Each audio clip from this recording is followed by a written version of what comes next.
Assalamualaikum warahmatullahi wabarakatuh. Alhamdulillahirabbil alamin wa bihi nasta'in ala umuri dunya waddin. Wassalatu wassalamu ala asrofil anbiya'i wal mursalin wa ala alihi wa sahbihi ajmain, amma ba'd.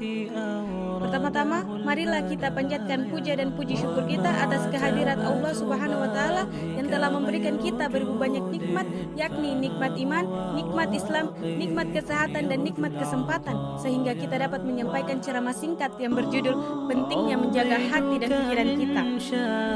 Tak lupa pula salawat serta salam kita kirimkan kepada baginda Nabiullah Muhammad SAW, kepada keluarganya, kepada sahabat serta tabi'in yang telah membawa kita dari zaman kegelapan menuju zaman terang benderang, dari zaman jahiliyah menuju zaman Islamiyah. Teman-teman yang dirahmati Allah Subhanahu wa taala, kita semua tentu memahami bahwa kebersihan adalah sebagian dari iman. Namun kebersihan tidak hanya terbatas pada badan, pakaian dan lingkungan, tetapi juga kebersihan hati dan pikiran. Dua hal ini adalah kunci utama dalam membentuk kepribadian seorang muslim yang baik dan kehidupan yang damai. Kebersihan hati berarti menjauhkan hati dari sifat-sifat tercela seperti iri, dengki, dendam, dan kebencian terhadap orang lain. Sedangkan kebersihan pikiran berarti menjauhkan diri dari prasangka buruk, pikiran-pikiran negatif, dan keinginan yang tidak sesuai dengan ajaran agama Islam. Hati dan pikiran ibaratkan cermin. Jika ia bersih, maka akan memantulkan cahaya kebaikan. Namun jika kotor, maka semua yang nampak akan terlihat suram. Rasulullah SAW bersabda, "Ketahuilah dalam diri manusia ada segumpal daging. Jika ia baik, maka baiklah seluruh tubuhnya. Namun jika ia rusak, maka rusaklah seluruh tubuhnya. Ketahuilah itu adalah hati." Hadis ini menjelaskan bahwa kebersihan hati menentukan baik buruknya seluruh perilaku seseorang. Dampak hati dan pikiran yang kotor. Hati yang kotor akan membuat seseorang sulit menerima kebenaran, iri terhadap keberhasilan orang lain, dan senang melihat orang lain dalam kesusahan.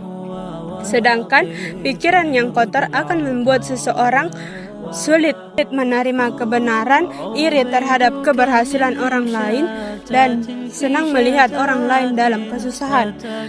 Sedangkan pikiran yang kotor akan membuat seseorang mudah marah, mudah curiga, dan sulit bersyukur. Akibatnya, hidup terasa gelisah, jauh dari ketenangan, bahkan hubungan dengan orang lain pun tidak harmonis. Allah berfirman dalam Quran surah Asy-Syams ayat 9-10, "Qad aflaha man zakkaha wa qad khaba man dassaha."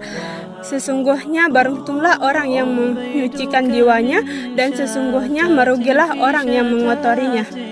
Ayat ini menjelaskan bahwa keberuntungan dan ketenangan hidup hanya dimiliki oleh orang-orang yang membersihkan jiwanya, termasuk membersihkan hati dan pikiran.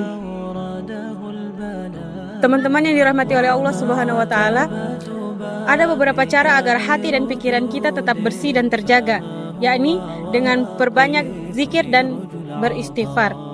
Sebagaimana Allah berfirman dalam Quran surat Ar-Ra'd ayat 28, Ala bidzikrillahi tatma'innul qulub, yang artinya, ingatlah, hanya dengan mengingat Allah hati menjadi tenang.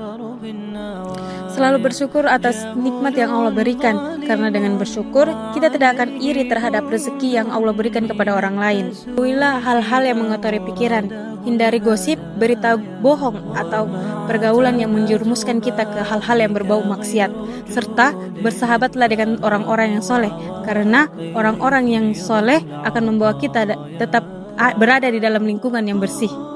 Apabila hati dan pikiran kita bersih, maka kita akan jauh lebih tenang dan bahagia. Hubungan sosial kita jauh lebih harmonis, serta doa dan ibadah kita lebih diterima oleh Allah Subhanahu wa taala. Dan yang paling penting, Allah menyukai hamba-hambanya yang bersih baik secara lahir maupun batin. Sebagaimana Allah berfirman dalam Quran surat Al-Baqarah ayat 222.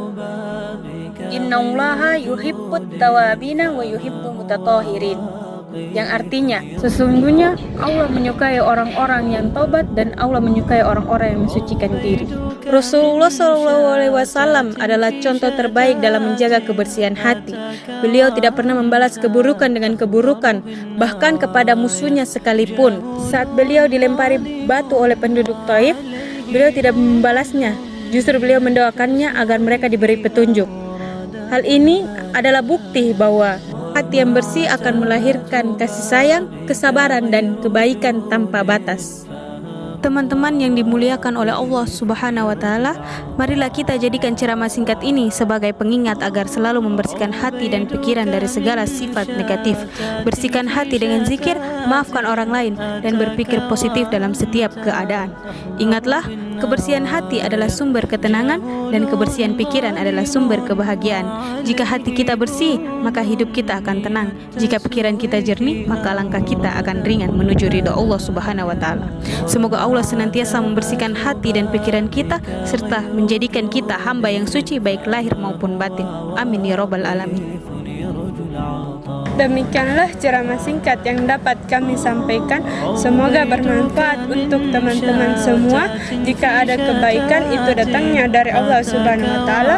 Namun jika ada kekurangan, itu datangnya dari diri kami pribadi. Mohon maaf atas kehilafan tutur kata dan perbuatan kami. Semoga Allah Subhanahu wa Ta'ala selalu membimbing kami ke jalan yang benar. Akhir kata, wabillahi taufiq wal hidayah. Wassalamualaikum warahmatullahi wabarakatuh.